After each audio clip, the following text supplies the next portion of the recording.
20, 10, 5. Torrey Horton back to the end zone. 48-yard play. Guess who? Body up the middle, making another move to the outside. 15, 10, end zone again. Keeps it. Nice move by Brown. He's got space. He's got 6. 35-yard touchdown for Byron Brown. A record-setting night for the South Florida quarterback. Down so far, a little bit of a high snap. Genty right up the middle. Genty has room. Ashton Genty, give him 6. Second and long. Lagar tries to pin it in. Ramos, it does. Ramos stays up. The Suns offense 4-3 wins. Incredible effort for Ramos. The G5 Hive. All G5, all the time. Welcome to the G5 Hive Live. We are excited to bring you the G5 college football coverage you love each and every week. I am Luke, and I'm joined by my co-host, Justice. Well, if you're watching us on YouTube, please hit that like and subscribe button. If you're watching us on X, please give us a follow, a like, and a retweet. If you're listening to us in podcast form, please rate and review. And don't forget, the G5 Hive merchandise source is now live. The link is in the YouTube video comments as well as pinned on our X page. There at the bottom of the screen. If here we go. Find it. There we go. All right. It is right there. Yeah, that's the best way to support us. Number one, like if you're watching right now, if you're on YouTube, hit that like button. Like the more likes we can get, the more the algorithm likes it, the more faces we can get in front of. If you're not a subscriber yet on YouTube, hit that subscribe button. We're pretty close to 500. I think we're sitting at like 475. So if you're not a subscriber, please hit that subscribe button on YouTube. And lastly, if you want some sweet merchandise, visit the link at the bottom, buy some merchandise, and that's the best way you can support the work we're doing. No G5 versus P4 matchup this week. Give me a quick second as I get resituated here. But our featured Saturday G5 versus G5 matchups, we have Texas State at Louisiana Monroe, Saturday, 12 p.m. Eastern. Who you got in this one? I don't know. Because both of these teams have kind of been, reeling a little bit here lately, right? ULM kind of started off hot. So did Texas State, and neither has looked great as of late. I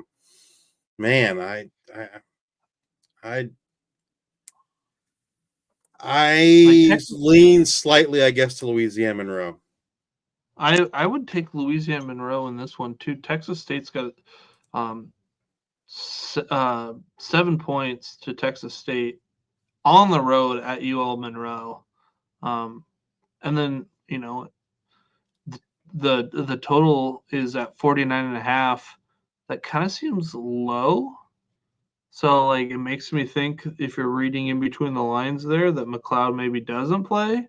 But then if he doesn't play, I don't know why Texas State would have 7 points on their side. So, it's kind of weird. Yeah, that does seem like a kind of a high spread, in my opinion. All right, Liberty at Middle Tennessee, Saturday, 1 p.m. Eastern. Give me Liberty in this one. They've been struggling as of late, but Middle Tennessee has Middle been Tennessee struggling. is not good, but Middle Tennessee did beat Kennesaw State, and Liberty didn't. Yeah. So Liberty 3-2 in Conference USA, Middle Tennessee 2-3. Again, I'm going to take Liberty in this one. I don't feel great about it, but No, I do think we can get this. Army at North Texas, Saturday, 3:30 p.m. Eastern. This one was, a game to watch. It's probably the game of the week if Bryson Daly was playing. Yep. But I don't think we see him.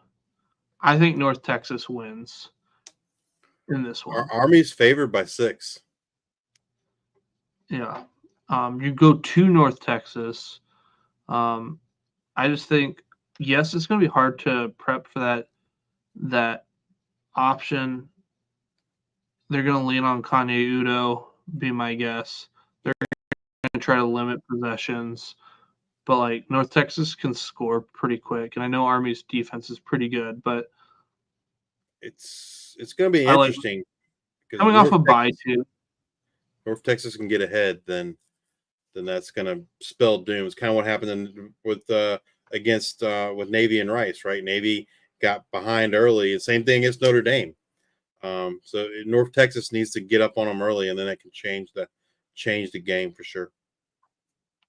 All right. Then we've got San Jose State at Oregon State, Saturday, 3:30 p.m. Eastern. I just don't like what San Jose State's doing at the quarterback position. I don't know if you saw, there was an article earlier talking about how Emmett Brown was kind of he got the ball out quick, and that's why we went with him at the beginning, and he was doing all these great things, but he's just not the style of quarterback that we need to run this. So, it just doesn't sound like we're going to see much, if any, Emmett Brown the rest of the year.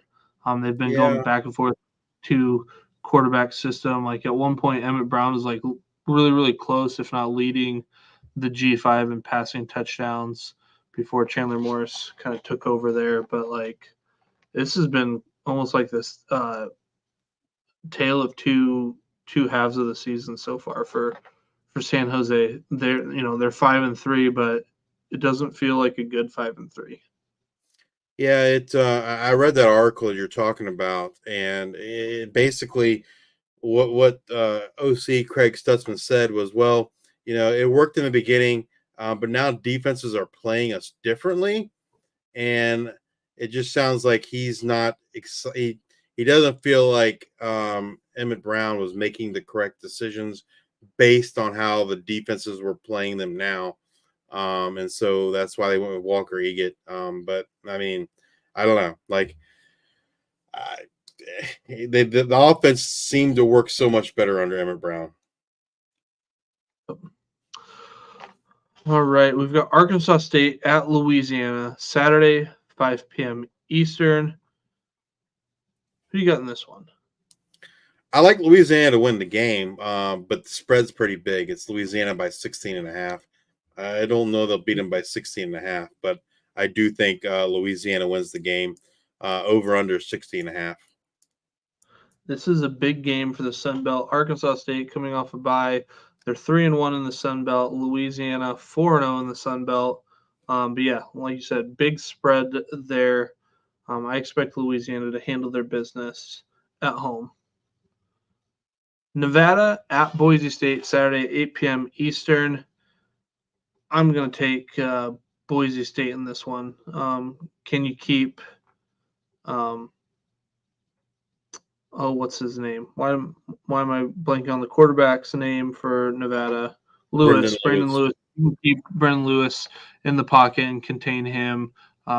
Boise State has a defensive line that should be able to do that as long as they don't over pursue, get too high up, and let them run around. But I expect Boise State to have a big game, and hopefully Ashton Jeanty to get back in that Heisman race with a huge game. Yeah, I think Ashton's going to get close, if not over the 200 yards this week. All right, UNLV at Hawaii, 2-1 UNLV in the Mountain West against 2-2 Hawaii. UNLV favored by 13.5. Malik Williams. So I like UNLV. I'm just kind of curious. I mean, yeah, I like UNLV. I always am curious of like how travel to Hawaii affects play. Also, I'll be interested to see how this team gets off the plane and see if they can handle their business. That's at 9 p.m. Eastern, if I did not mention. And then after that, we've got Utah State at Washington State, Saturday, 10:30 p.m. Eastern. Bummer that Jalen Royals will not suit up for this one, because that would have been a fun game with Petrus throwing the ball to him, Washington State and John Mateer throwing the ball around. That one could have been more high flying, but I still think we have a chance. Yeah, over under 69.5. So Still, Vegas says there's going to be a lot of scoring. Washington State's favored by 20.5. I think they probably do cover that, but it's just a fun game to watch for a lot of offense. Want a lot of offense? That would be your game to watch this week. Utah State and Washington State. All right. That's going to do it for the show this week. Come back and join us next week as we discuss what happened in Week 11, as well as look forward to Week 12 of the 2024 season. And as always, bring you up to date on all the latest news and happenings in the world of G5 college football. If you're watching us on YouTube, please hit that like and subscribe button. If you're watching us on X, please give us a retweet, a like, and a follow. And if you're listening to us on Apple Podcasts or Spotify, please subscribe and leave those 5-star ratings and review. Thank you all for your support. Until the next time, we are the G5 Hive.